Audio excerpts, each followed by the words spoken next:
Sanka NPP we need 2024. Kutra ben na Ghana obetumaka chairman wontumi. Please come to the police headquarters and answer questions. Itinka NPP we need ya. Itinka NPP we need ya. Na jumadia na chairman wontumi di el sense ase eye itinka obi betuma afre chairman wontumi. Chairman wontumi kura hwo ago. Na wa also to UK. A woni paper. Other from more about from brother party so and brother you say chema wontumi ebe PM and mantem wan CID headquarters and ashes obe church nim ni nyina efa NI before ekobo don pem e woni fie wo kumase na je say omoto ensa efre no say won bra na allegations bi a efa ne ho no won ba no be church men de otu anamo en na lawyer fo ne wo manfo bi ebe PM e wa hanu ma na enya asem keto eno ene ne de Kelvin Taylor abekasa e de afa ho say sanka NPP for ene wo eye power na say eti ambedwa so anka chema wontumi ne niam a oye nyina anka so ombeto ensa frɛ ne say wo me church ensem ana endie ensem awdo bebe na eraka we hu a Kelvin Taylor e de abetudwa e de afa chema wontumi a endra do be piemu e wo CID headquarters obe church ensem mu wasan so e de ne nsem a wo de tudwa kakra ka ho wabra na wo church ensem yu odafo yenti ensem awdo bi a Kelvin Taylor ebeka erefa eye chema wontumi endrada wabro be piemu e CID headquarters no yeba ya to so e de amamo can the machines that who badwuma if they had won election 2024 how dare you call chema wontumi say umbra police CID office to answer questions me busa o sanka NPP we need 2024 kutra ben na Ghana obetumaka chema wontumi. Please come to the police headquarters and answer questions. Idea where I charge chairman wontumi no. These charges were there from 2017, 2019, but nobody had the balls to call chairman wontumi to come to the police headquarters to come and write a statement. Obedient to me and yes, I did for 8 years. And anytime I catch up, say, it is sometimes Obusan say, hey, it's in NPP we need ya.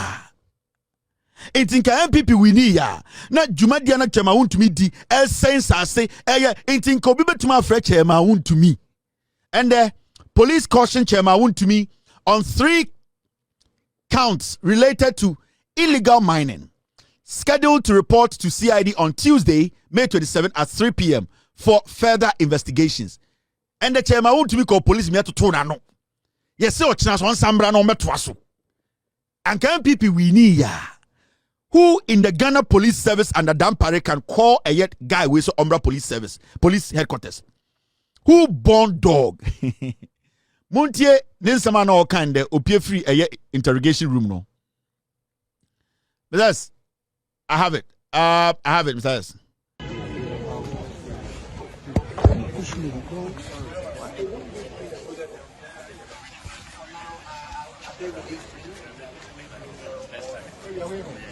All right, I'm going. What's the process? What has been the reason? What's the reason for?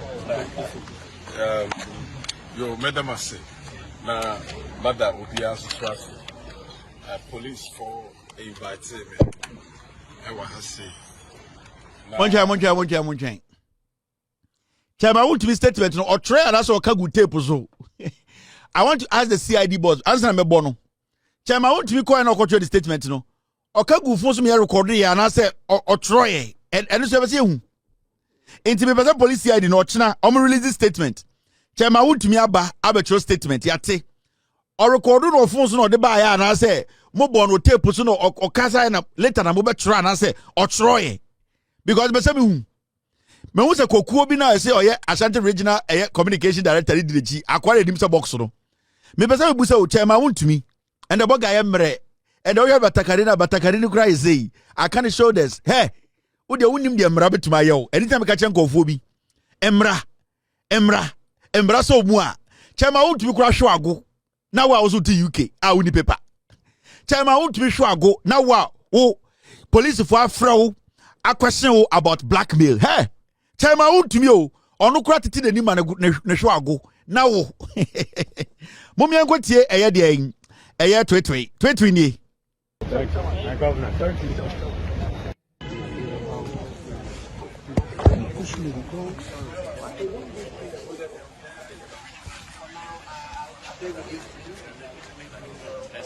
All right. I'm going. Okay, process. So what has been the reason? What's the reason for? Yo, Madam Masse, na Mother Obia's trust. Police for inviting me. I was say, na charger, omode bought me and say, me galaxy. We produce my lances are a lease at the chair of set the illegal mining. Now said the near galaxy and tea with the lances at the chair of my the Tosudio. Almost I can say the year Juma I walk forest. And also the catcher of say a Yemia. Go for year Juma I walk forest year more. I show more evidence. I'm over to me at the action. Now, everybody may apply lands for home. That's also Forestry Commission, and the Lands Commission, and the Mines Commission. I'm say, I'm the Honam Forestry Commission for so I'm sure. Into and a year custodian, I'm responsible, I'm share a home and call her that. This will be a Juma or near here, and you be and you be here, and Anna, the year, Emma, Bill, two sureties, Anna, Cecilia, Yama Bill, Cecilia, how much are they? I didn't know bit me, I can't say, Mammy, Bill, two sureties. About Cocoa Board, no. Cocoa Board. And yet, no credit that someone take Cocoa Board for secret. Obiano, so no papa yet, Roda, and you're buying a monster. And your woman now do Sika, and the contractor no. When I do Sika, the corner of your papa yet, road. Who we are. Now highways for no Chema also koye yi o forest be mu Chema na Emre say me catch them Ghana for Embra na enso mu on the Chema ni say ni matwe say eye South Central su konkonte Chema Emre on say Chema ni ase nyina totom Chema hu say de ekọ ne modern Chema we hu say da bi we de enya santesem na we de enya NPP for mro Chema wura de bo ho no in some day, we chairman, I'm a chairman in New Chairman was a forest na oye show munyina o giriguno forest no chairman tweet was a forest no I don't know enough for intenda no wa utie eye chairman tweet ya who study the body language because chairman tweet onye nipa bia oye easy sa so TV so no kasa wo hwe na uhunu na so kasa o TV so ahwe kind of John now hwe ma mi na Mama say Obama Scassa Munyan demonstration session. So I said almost market a pa, but beyond this for Biamo attack woman. Chairman, me say, so would the Basabasa Biaba, but beyond this for Bias, Yataka movie. Two wrongs. That's in the end, chairman, me catch as a chairman I am re. No, be any chairman to make us a nipa. Also, be no pota cramine. But say, hey, Embrano, who room na social moi. Honorable say, and a police about no offense, don't mean them. Hello, how are you? Yeah, we have some questions to ask you, Chairman. To and I heard Godfrey Dami trying to pick some argument with Tadori. Sorry. Now Thaddeus, sorry. Now Godfrey Dami, Thaddeus, sorry. The school or the work on the crampon extra law. Godfrey Dami like you Godfrey Dami. And your politics now I have always told you, say, you are supposed to represent people with disability. They need people like you, your voices. Godfrey Dame, what's your law? Chronunti, and then go for the idiomachi. Oh, you are going to go pick a fight with Thaddeus. Now, Thaddeus started your law. He even taught you law, you Godfrey Dame. And your politics, and the Chronunti, I would say, you are a media lawyer. You are the kind of lawyers who go out shopping for judges. Don't we know you people? There is an kind of lawyers. Godfrey Dame. Now, Ben, I'll be a lawyer. They be a catch Godfrey Dame. Onenam Ghana, me say today, what you need to be doing is to stop politics, dedicate yourself to help people with disability. Speak for them, be their voice. Be the voice of the voiceless. People with disability, they need people like you. Their brothers like you. Speak for them. You have a voice. You have learned the law. Use that law to protect them. That law now, don't waste it. Because the NPP, they have already used you. You are one of the most disrespected, denigrated, filthy blackface lawyers in Ghana. Didn't you see the nonsense you did in Ghana? In any serious country, you should be in jail. Nana Addo Dankwa Akufo-Addo used you like a dog. You were deliberately going after people to please the Akufo-Addo. You are the worst Attorney General. Gloria Akufo-Addo Attorney General. What the one kromoti share na sid na sid din kon concern o pele di nechi o pele and I catch Akufo-Addo say yenyi na be hye ho. Wo be hye ho na nkwasiade political cases. Onkwa under you na a day every day be a free case or court. Jachi question opuni and ebedu atoforsin so kwasiampanyi ojuse law no ensesa. I will advise you. Sorry, Mono, they have reached their limit. Thaddeus, reach limit. When you talk about Ghana, the finest lawyers, some of the finest lawyers, you cannot bypass. Sorry. But when in Ghana today, we mentioned 3 criminal lawyers. Omni credibility. Your name will not mess out. I will advise you, Godfrey Dame, to take my advice by representing people with disability. Look at them, speak for them. You are one of them. And I love them. I will always speak for people with disability. We were in this country and a whole government took away toll booths. We thought we were going to bring a digitalized toll booth. People with disability are not the whole Ghana. They lost their job. You were the Attorney General. You could not fight for them. Your job is to speak for the people who don't have the voice. And to say people with disability because you are in that category. We are doing our best, but it is always good when people like you who are in that category speak for those people. It makes us want to help more. With all due respect, maintain obia or disability.